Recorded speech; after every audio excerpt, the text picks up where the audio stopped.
अस्सलामुअलैकुम। दुनिया पे जब भी कोई आफत आती है तो वो इंसानियत के लिए एक नया स्टेज और दर्स जो है वो देने के लिए होती है। हम 30 साल से ज़्यादा पढ़ाते रहे, सामने बच्चे बैठे हुए होते थे, उनके एक्सप्रेशन जो हैं उसी वक्त हमें पता चल जाता था कि ये बात समझ आ रही है या नहीं आ रही। लेकिन जब से ये कोरोना का मसला शुरू हुआ है तो हमने भी सोचना शुरू कर दिया कि बच्चों को ऑनलाइन जो है वो किस तरह पढ़ाया जाए। तो पहले तो हम इंतज़ार करते रहे कि शायद ये आफत जो है ये अपने डिक्लाइन को पहुँचे, लेकिन लगता नहीं है। इसलिए हमने भी अपना फ़ैसला तब्दील किया और ऑनलाइन क्लासेस का इजरा करना कर दिया है। उस्ताद बेसिकली एक अदाकार होता है और पहले हम स्टेज एक्टर थे, हमारे सामने ऑडियंस बैठी हुई होती थी और उसी वक्त हमें पता चल जाता था कि हमारा इम्पैक्ट जो है वो कितना आ रहा है बच्चों के ऊपर। और मैं एक और बात भी बता दूं कि अदाकार जो होता है, अच्छा अदाकार वो होता है जो देखने वालों के दिमाग अपने हाथ में कर ले। अगर वो चाहे तो लोगों को रुला दे, चाहे तो हंसा दे। पूरी उम्र गुजर गई कि मैं एक अच्छा टीचर बनूं, लेकिन उसमें कामयाब ना हो सका। अब उम्र के आखिरी हिस्से में हमारा फेज़ शिफ्ट हुआ, यानी कि मैं एक स्टेज अदाकार से कन्वर्ट हो गया हूँ एक टीवी अदाकार या फिल्म अदाकार में। क्योंकि स्टेज में ऑडियंस जो हैं वो डायरेक्ट आपके साथ इंटरेक्ट होते हैं, लेकिन आज मैं आपके सामने कैमरे की आँख से आप मुझे देख सकते हैं। इन रियल मैं आपके सामने नहीं हूँ। तो मैं भी सोचता हूँ कि ऐसे तरीके से बच्चों को गाइड किया जाए कि वो सारी की सारी चीज़ें जो हम बताना चाहते हैं बच्चे आसानी से समझ सकें। कोशिश करूँगा, कोई गलती रह जाती है, खामी रह जाती है, इंसान हैं। और फिर एक और बात भी कि फ़िज़िक्स जो है ये एक बहुत ही वास्ट सब्जेक्ट है, इसके ऊपर कमांड हासिल करना मुकम्मल तौर पर मैं समझता हूँ कि पॉसिबल नहीं है, लेकिन अपने तय कोशिश करते हैं कि हम अपनी बातें जो हैं बच्चों के ज़हन में डाल सकें। तो बहरहाल आज हम अपना ये लेक्चर शुरू करते हैं। ये फ़र्स्ट ईयर का, वैसे असूली तौर पर तो हमें फ़र्स्ट चैप्टर शुरू करना चाहिए था, लेकिन चूँकि फ़र्स्ट चैप्टर में ऐसी चीज़ें हैं जो शुरू से बच्चों को पढ़ाई नहीं जाती, बच्चे उनसे फैमिलियर नहीं होते, तो इसलिए मैं दूसरे चैप्टर से शुरू कर रहा हूँ। इंशाअल्लाह पहले चैप्टर के जो लेक्चर हैं वो भी रिकॉर्ड होंगे और आप तक पहुँच जाएंगे। तो ये पहला चैप्टर जो है, दूसरा चैप्टर जो है फ़र्स्ट ईयर का, इसका टाइटल जो है वो है वेक्टर्स एंड इक्विलिब्रियम। तो ये चैप्टर बेसिकली वेक्टर्स की एक्सप्लेनेशन के लिए है। वेक्टर का अलजब्रा, यानी कि वेक्टर अलजब्रा के मतलब ये चैप्टर है। इसमें हम डिस्कस करेंगे कि वेक्टर्स को एडअप किस तरह किया जा सकता है, वेक्टरों को मल्टीप्लाई किस तरह किया जा सकता है। याद रखें कि बेसिक जो अलजब्रिक जो ऑपरेशंस हैं वो दो ही हैं, एक एडिशन का और एक मल्टीप्लिकेशन का। जो सब्ट्रैक्शन होती है वो एडिशन की एक स्पेशल फॉर्म होती है। इसी तरह जो डिवीज़न होती है वो मल्टीप्लिकेशन की एक स्पेशल फॉर्म होती है। तो बहरहाल इस चैप्टर में वेक्टर्स को डिस्कस किया जाएगा कि वेक्टर्स को एडअप किस तरह किया जा सकता है, वेक्टर को सब्ट्रैक्ट किस तरह किया जा सकता है, वेक्टर को मल्टीप्लाई किस तरह किया जा सकता है। लेकिन उससे पहले हमें थोड़े से कॉन्सेप्ट देना पड़ेंगे कि वेक्टर इटसेल्फ क्या है। बेसिकली हम फिज़िक्स पढ़ते हैं तो फिज़िक्स का ताल्लुक फिज़िकल क्वांटिटीज़ के साथ है। अब फिज़िकल क्वांटिटीज़ कौन सी क्वांटिटीज़ होती हैं? फिज़िकल क्वांटिटीज़ ऐसी क्वांटिटीज़ होती हैं जिनको मेजर किया जा सकता है, जिनकी पैमाइश पॉसिबल होती, मुमकिन होती है। मिसाल के तौर पर आप टाइम ले लें, लेंथ ले लें, मास ले लें, वेलोसिटी ले लें, डिस्प्लेसमेंट ले लें और बेशुमार किस्म की क्वांटिटीज़ जो हैं उनको मेजर किया जा सकता है। तो ये सारी की सारी क्वांटिटीज़ जो हैं वो फिज़िकल क्वांटिटीज़ कहलाती हैं। तो वो क्वांटिटीज़ जिनको हम मेजर कर सकते हैं वो कहलाती हैं फिज़िकल क्वांटिटीज़, जिसकी चंद एक एग्जांपल मैंने आपके सामने रखी हैं। क्या ऐसी क्वांटिटीज़ भी होती हैं जिनको मेजर नहीं किया जा सकता? बिल्कुल ऐसी क्वांटिटीज़ भी होती हैं जिनको मेजर नहीं किया जा सकता।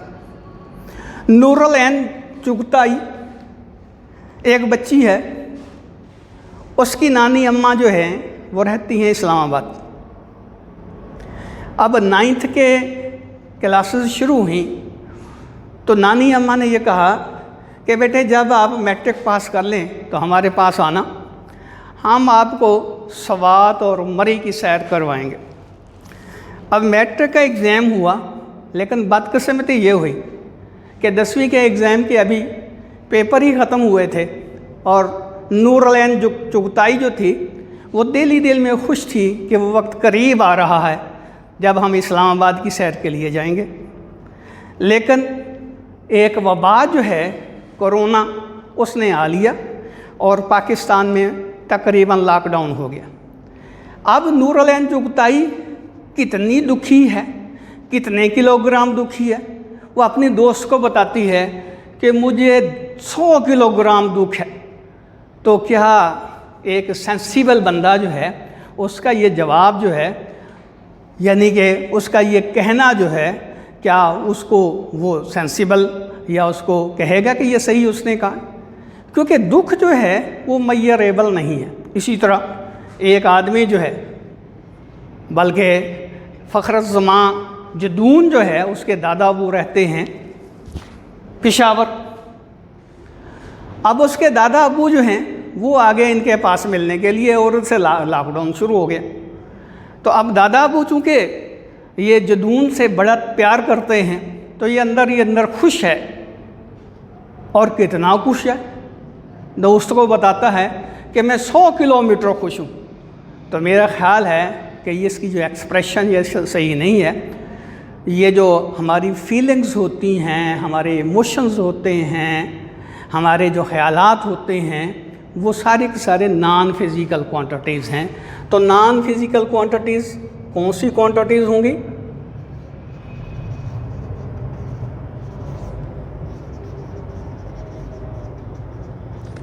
इसमें आप कह सकते हैं फीलिंग है, गुस्सा है,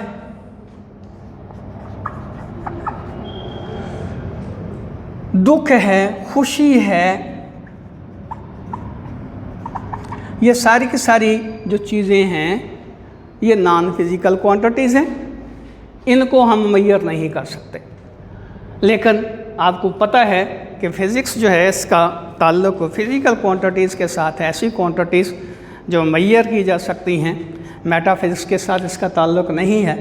तो इसीलिए हम यहाँ सिर्फ फ़िज़िकल क्वांटिटीज़ को ही डिस्कस कर सकते हैं। नॉन फिज़िकल क्वांटिटीज़ का फ़िज़िक्स के साथ कोई ऐसा ताल्लुक़ नहीं है। अब फ़िज़िकल क्वांटिटीज़ की तादाद तो कैटेगरी तो 5 हैं, लेकिन यहाँ हम आम तौर पर 2 ही कैटेगरी जो हैं वो आम तौर पर डिस्कस करते हैं। फ़िज़िकल क्वांटिटीज़ जो होती हैं उनको 2 कैटेगरी में डिवाइड किया जा सकता है। एक कैटेगरी जो है उसको हम कहते हैं स्केलर क्वांटिटीज़, और दूसरी जो कैटेगरी है उसको हम नाम देते हैं वेक्टर क्वांटिटीज़। तो स्केलर क्वांटिटीज़ कौन सी हैं?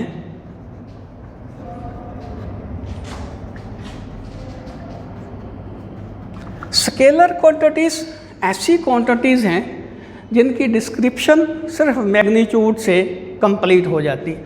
मिसाल के तौर पर अगर आपसे ये कहा जाए कि आपका हाइट कितनी है, तो आप ये कहेंगे कि मेरी हाइट जो है वो 165 सेंटीमीटर है ऊपर की तरफ। क्या आप वाकई ऐसे कहते हैं? 160 सेंटीमीटर अपवर्ड, तो ये अपवर्ड आप नहीं कहेंगे। क्यों भला? कि 160 सेंटीमीटर ये कंप्लीट आपकी लेंथ को बताता है, अपवर्ड या डाउनवर्ड। इसका मतलब तो ये हुआ जब आप लेटे हुए होंगे तो फिर आपकी हाइट क्या होगी? तो इसका मतलब ये हुआ कि ये जो आपकी हाइट है ये लेंथ है, और ये जो लेंथ होती है उसकी डायरेक्शन के बगैर ही उसकी डिस्क्रिप्शन जो है वो कंप्लीट हो जाती। तो इसका मतलब ये हुआ कि ये हमारी जो क्वांटिटी है स्केलर क्वांटिटी कहलाएगी, यानी कि लेंथ जो है वो स्केलर क्वांटिटी। इसी तरह अगर आपसे आपका वज़न पूछा जाता है, आम तौर पर हम वज़न कह देते हैं, वेट कह देते हैं, हालांकि ये मास होता है, तो आप कहते हैं कि मेरा मास जो है वो 54 किलोग्राम है। तो यहाँ भी आपको इसकी डायरेक्शन बताने की ज़रूरत पेश नहीं आती। तो 54 किलोग्राम ये मास हुआ। मुझे यहाँ लेक्चर शुरू किए हुए कितना वक्त गुजर चुका है? आप कह सकते हैं कि 10 मिनट हुए। अब 10 मिनट में भी आपको डायरेक्शन बताने की ज़रूरत पेश नहीं आई। एक बंदा जो है वो कितना काम करता है? आप कह सकते हैं 100 जूल। तो आप 100 जूल जो है उसको भी डायरेक्शन, इसको भी डिस्क्राइब करने के लिए डायरेक्शन की ज़रूरत पेश नहीं आई। तो इसका मतलब इसी तरह एनर्जी है, पावर है, और कई क्वांटिटीज़ हैं जो आप आगे पढ़ते जाएंगे इंशाल्लाह। तो वो उनकी डिस्क्रिप्शन जो है वो बगैर डायरेक्शन के पॉसिबल होती। तो ऐसी क्वांटिटीज़ जिनको आप बगैर डायरेक्शन के डिस्क्राइब कर सकते हैं वो कहलाती हैं स्केलर क्वांटिटीज़। लेकिन कुछ ऐसी क्वांटिटीज़ भी होती हैं जिनकी डिस्क्रिप्शन बगैर डायरेक्शन के पॉसिबल नहीं है। अगर आप बहावलपुर सिटी में रहते हैं और आप चलते हैं कराची मोड़, वहाँ आप खड़े हैं तो एक आदमी आता है, वो आपसे पूछता है कि मैंने मुल्तान जाना है। तो आप कहते हैं कि आप 100 किलोमीटर अपनी कार पे देख लें, 100 किलोमीटर का फासला जब हो जाएगा तो मुल्तान पहुंच जाएंगे आप। 100 किलोमीटर फासला तय करने के बाद वो जब चेक करता है तो बजाय इसके कि वो मुल्तान पहुंच गया हो, वो लियाकतपुर पहुंच गया। वो देखता है कि यहाँ तो बोर्ड लियाकतपुर का लगा हुआ है। तो अब वो सोचता है कि उस बच्चे ने, उस नौजवान ने मुझे सही नहीं बताया, मैंने मुल्तान जाना था, मुझे उसने लियाकतपुर भेज दिया। ये इधर देखें, 100 किलोमीटर मुल्तान, 100 किलोमीटर लियाकतपुर और 100 किलोमीटर ही हासिलपुर। अब उससे क्या गलती हुई या आपने बताने में क्या गलती की? उसने ये तो पूछा कि मुल्तान कितनी दूर है, कितना मैं फ़ासला तय करूं। अगर साथ ही वो ये पूछ लेता कि मैं कौन सी सड़क पे 100 किलोमीटर का फ़ासला तय करूं, तो ये मसला हल हो जाता।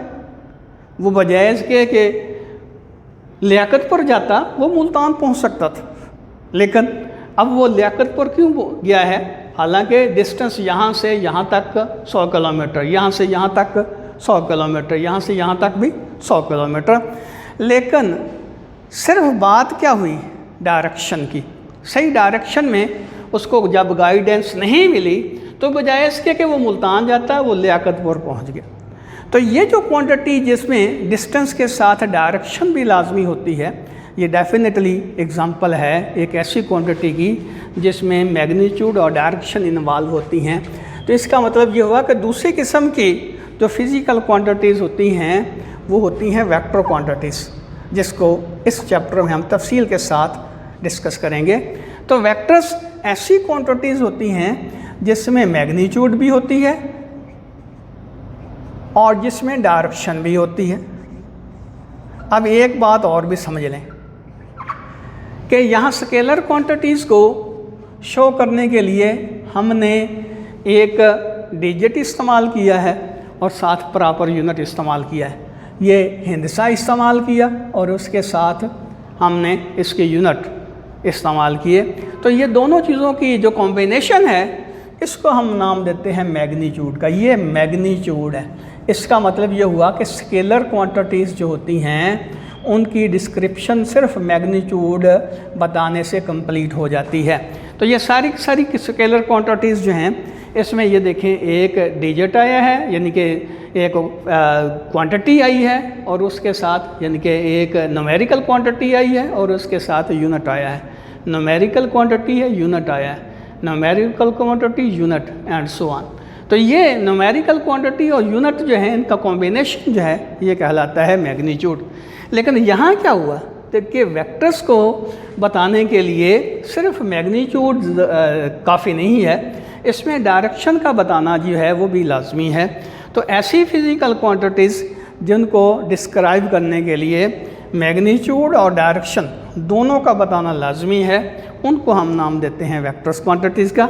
अभी मैंने जो आपके सामने एग्जांपल रखी है कि एक आदमी जो है वो बहावलपुर से मुल्तान जाना चाहता है, तो बहावलपुर से मुल्तान का जो डिस्टेंस होगा वो इस वेक्टर की मैग्नीट्यूड होगी। तो हम इसको कहेंगे कि ये 100 किलोमीटर, ये डिस्टेंस 100 किलोमीटर है। और इसकी डायरेक्शन किधर होगी, ये टू नॉर्थ, यानी कि हम यहाँ से नॉर्थ की तरफ जाएंगे तो ये मुल्तान आ जाएगा जब हम 100 किलोमीटर का फासला जो है वो तय करेंगे। तो इसका मतलब ये हुआ कि ये जो मैग्नीट्यूड और डायरेक्शन जो हमने बताई है बहावलपुर से मुल्तान की, इसको नाम देते हैं हम डिस्प्लेसमेंट। ये कहलाता है डिस्प्लेसमेंट। तो ऐसी फिज़िकल क्वांटिटीज़ जिसमें मैग्नीट्यूड और डायरेक्शन दोनों ही इन्वॉल्व होती हैं, दोनों ही एसेंशियल होती हैं, लाजमी होती हैं किसी भी क्वांटिटी को डिस्क्राइब करने के लिए, तो वो कहलाते हैं हमारे पास वेक्टर्स। और भी इसकी एग्जांपल्स आप दे सकते हैं। ये जिस तरह हम कह सकते हैं कि वेलोसिटी है, एक्सेलरेशन है, वेलोसिटी है, एक्सेलरेशन है, टॉर्क है, फोर्स है, एरिया है, ये सारी की सारी क्वांटिटीज़ जो हैं ये वेक्टर क्वांटिटीज़ हैं। तो इसमें हमें मैग्नीट्यूड भी बताना होगी, डायरेक्शन भी। अच्छा, एक और बात ज़रा मैं वाज़ेह कर दूँ यहाँ कि बाज़ दफ़ा डायरेक्शन अंडरस्टूड होती। मिसाल के तौर पर अगर हम किसी बॉडी का वेट लेते हैं तो ये अंडरस्टूड होगा कि वेट फोर्स है और उसकी डायरेक्शन डाउनवर्ड होगी। इसका मतलब क्या हुआ कि वेट में आम तौर पर हम डायरेक्शन बताते नहीं हैं, लेकिन जिस आदमी को हम वेट बता रहे हैं उसको पता होता है कि ये फोर्स है और उसकी डायरेक्शन डाउनवर्ड है। बिल्कुल इसी तरह आम तौर पर जब हम एरिया बताते हैं तो उसकी डायरेक्शन भी अंडरस्टूड होती है कि सरफेस एरिया जो है ये सरफेस है, इसके एरिया की डायरेक्शन जो है वो सरफेस का नॉर्मल होगी। तो आम तौर पर चूँकि इसको बताते नहीं हैं इसलिए समझ आ ये जाता है कि शायद ये एरिया जो है एक स्केलर क्वांटिटी है, हालांकि स्केलर क्वांटिटी नहीं है। अगर एरिया स्केलर क्वांटिटी है तो फिर वेट भी स्केलर क्वांटिटी होगा, क्योंकि वेट भी जब हम बताते हैं तो ये नहीं कहते कि ये नीचे की तरफ है, यानी कि इतनी फोर्स नीचे की तरफ है, इतने न्यूटन नीचे की तरफ है, ये नहीं हम बताते। बिल्कुल इसी तरह एरिया जब हम बताते हैं तो एरिया की डायरेक्शन भी नहीं बताते, क्योंकि अंडरस्टूड होती है कि एरिया जो होता है वो सरफेस का परपेंडिकुलर होता है, सरफेस का नॉर्मल होता है। अब अगली बात कि अगर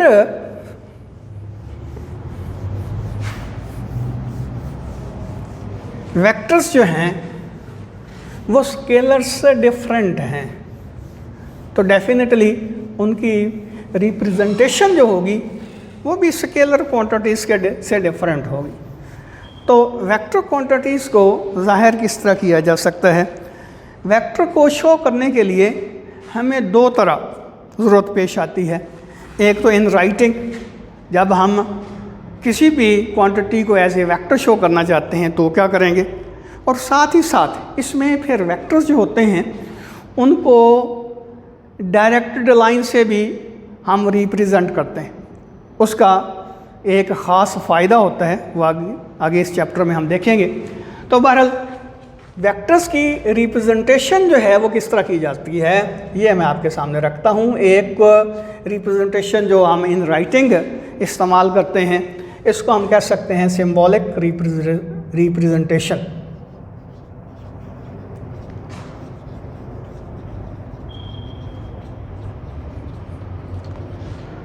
सिंबॉलिक रिप्रेजेंटेशन यानी कि हम लिख रहे हैं तो ये शो करना चाहते हैं अलामती तौर पर कि ये क्वांटिटी जो है कि वेक्टर क्वांटिटी को शो करती है। ये डिजिट जो है या ये लेटर जो है ये एक वेक्टर क्वांटिटी को शो करता है। फॉर एग्जांपल हम एक डिस्प्लेसमेंट शो करना चाहते हैं, तो डिस्प्लेसमेंट को ये शो करने के लिए हम डी आमतौर पर इस्तेमाल होते हैं। अच्छा, एक और बात भी ये देखें कि जब हम ये लिखते हैं कि डिस्प्लेसमेंट जो है बिलफर्ज ये डी जो है एक वेक्टर क्वांटिटी, डी इज आ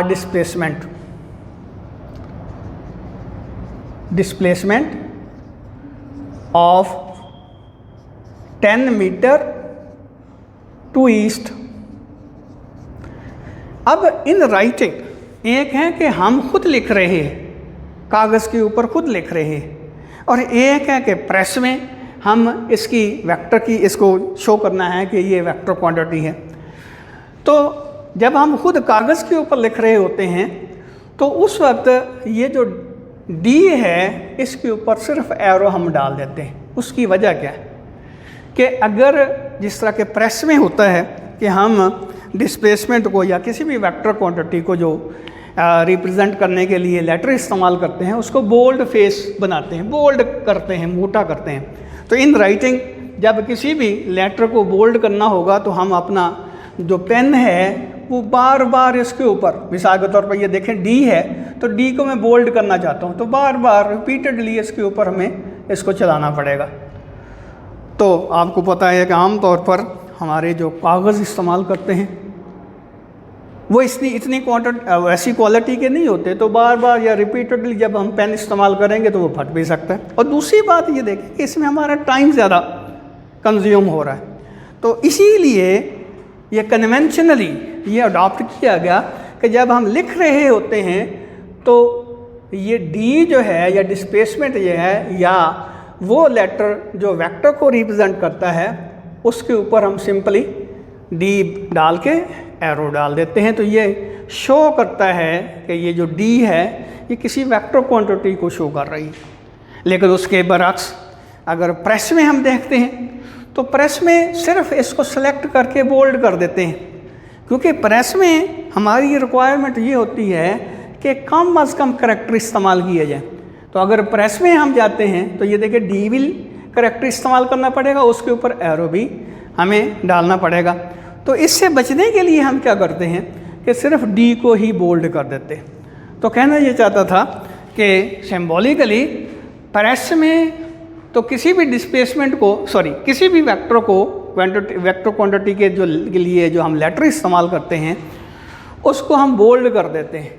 लेकिन इन राइटिंग जब हम खुद लिख रहे होते हैं तो उस वक्त सिर्फ ये नॉर्मल डी या कोई भी लेटर इस्तेमाल करके उसके ऊपर एरो डाल देते हैं। तो इसका मतलब ये होता है कि ये एक ऐसी फिज़िकल क्वांटिटी है जिसकी मैग्नीट्यूड भी है, जिसकी डायरेक्शन भी है। अब दूसरी बात जो आपके सामने रखना चाहता हूँ वो है ग्राफिकल रिप्रेजेंटेशन। अब ग्राफिकल रिप्रेजेंटेशन में क्या होगा,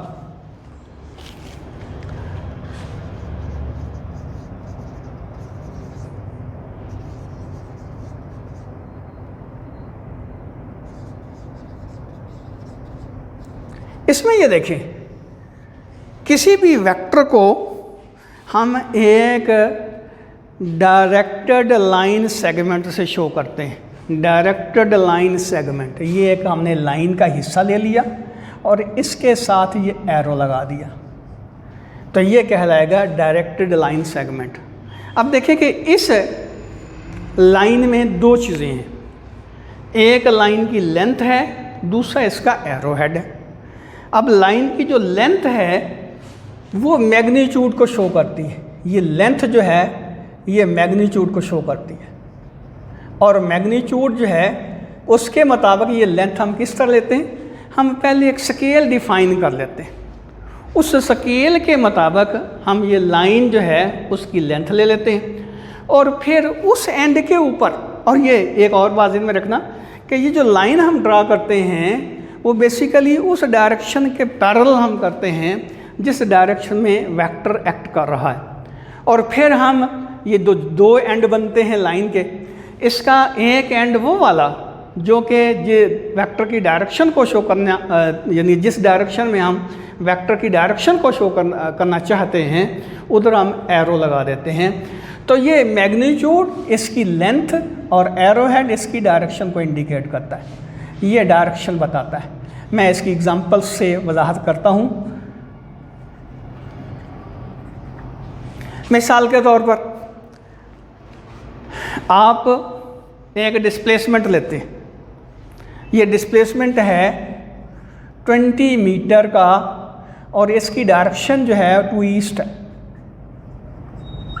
तो क्या करेंगे, सबसे पहले ये आपने देखा होगा कि ये जो मैप वगैरह होते हैं उसके ऊपर इस तरह का एक सिंबल लगा हुआ होता है, ये बता रहा होता है कि ये नॉर्थ है, और नॉर्थ हम आमतौर पर ऊपर लेते हैं। जब ये नॉर्थ होगा तो डेफिनेटली ये ईस्ट होगा, ये वेस्ट होगा, ये साउथ होगा। तो हमने सबसे पहले क्या करना है, एक लाइन ड्रा करनी है, लेकिन अब प्रॉब्लम ये है कि लाइन की लेंथ कितनी रखें। तो हम यहाँ एक स्केल डिफाइन करते हैं मिसाल के तौर पर, और स्केल भी प्रॉपर डिफाइन करेंगे हम। मिसाल के तौर पर हमारा एक कागज़ जो है उसकी जो विड्थ है बेलफज 10 सेंटीमीटर। अब उसके लिहाज से हम इसकी स्केल जो है उसको एडजस्ट करते हैं। मिसाल के तौर पर यहाँ देखिए ये 20 मीटर है, तो हम कहते हैं कि 5 मीटर जो है वो इक्वलेंट है 1 सेंटीमीटर के। ये आ गई आपके पास स्केल। अब इसमें ये देखें कि 5 metre not equal to 1 centimetre. अगर हम 1 सेंटीमीटर लेंथ लेते हैं किसी भी डायरेक्टेड लाइन की तो वो शो करता है 5 मीटर को। अब टोटल हमारे पास जो डिस्प्लेसमेंट है उसकी मैग्नीट्यूड है 20 मीटर और वो है ईस्टवर्ड। तो सबसे पहले हम क्या करते हैं, फिर ये ईस्टवर्ड एक लाइन ड्रॉ करते हैं। अब इस लाइन की लेंथ कितनी होगी, अब 5 मीटर जो है ये यहाँ पे कागज़ पे 1 सेंटीमीटर जो है वो 5 मीटर को शो कर रहा है। तो डेफिनेटली 20 मीटर की जो मैग्नीट्यूड होगी वो यहाँ 4 सेंटीमीटर लाइन जो है वो शो करेगी। इसका मतलब ये हुआ कि हम रोलर लेके यहाँ से लेकर यहाँ तक देख लेते हैं कि 4 सेंटीमीटर कहाँ पे बनता है, वहाँ पे हम एरो हेड दे देते हैं, क्योंकि ये जो हमारा एंड है ये है ईस्टवर्ड।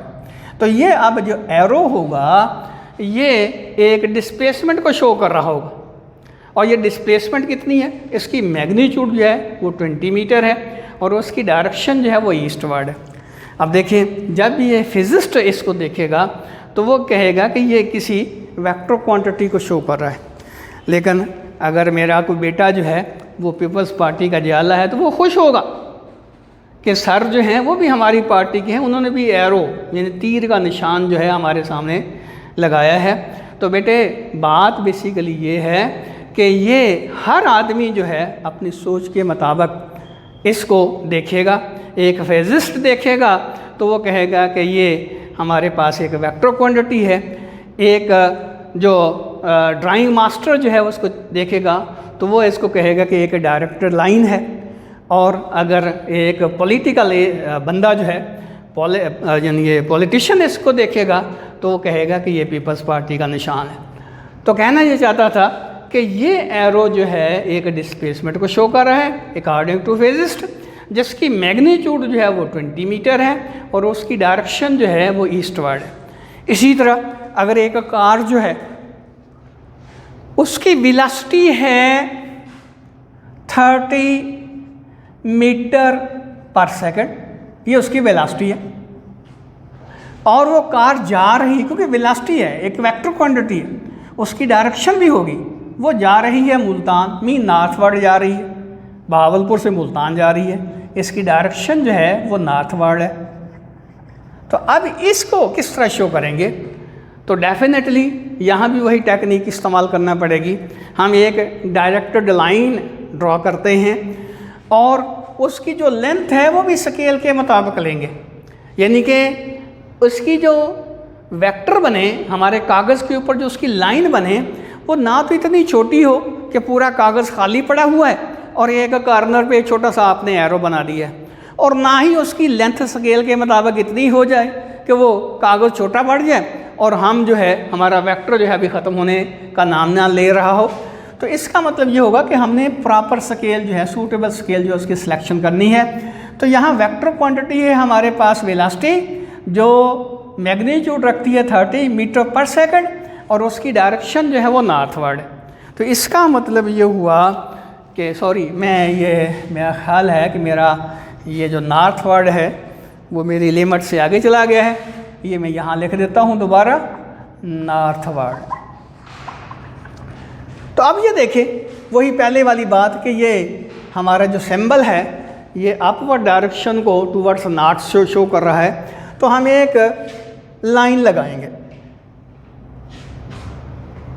और ख्याल हमने रखना है अपने कागज़ की कैपेसिटी का।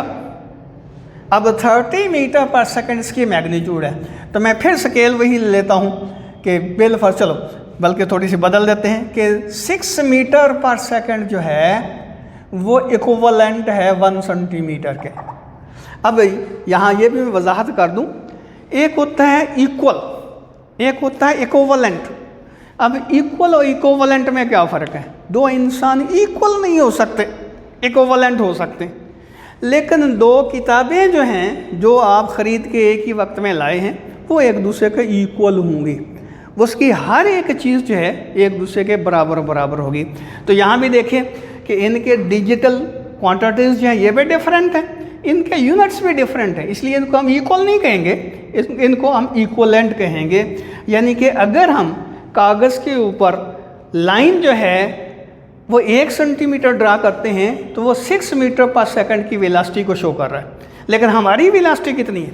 हमारी वेलोसिटी है 30 मीटर पर सेकंड। इसका मतलब ये हुआ कि हम इस स्केल के मुताबिक 30 मीटर पर सेकंड को शो करने के लिए ये लाइन ड्रा करते हैं नॉर्थवर्ड, और इसकी लेंथ जो है वो हम रखेंगे 5 सेंटीमीटर, यानी कि यहाँ से लेकर यहाँ तक ये 5 सेंटीमीटर इसकी लेंथ है, और इसका जो एरो हेड है ये डायरेक्शन को शो कर रहा है कि वेलोसिटी की डायरेक्शन क्या है। तो मेरा ख्याल है ये बात बिल्कुल वाज़ेह होगी कि किसी भी वेक्टर क्वांटिटी को हम एक डायरेक्टेड लाइन सेगमेंट से शो कर सकते हैं जिसकी लेंथ जो है स्केल के मुताबिक हम ड्रा करते हैं, जो कि मैग्नीट्यूड को शो करती है, और एरो हेड जो है जो कि हम किसी एक एंड के ऊपर यानी कि पुट कर देते हैं, ये वेक्टर की डायरेक्शन को शो करता है।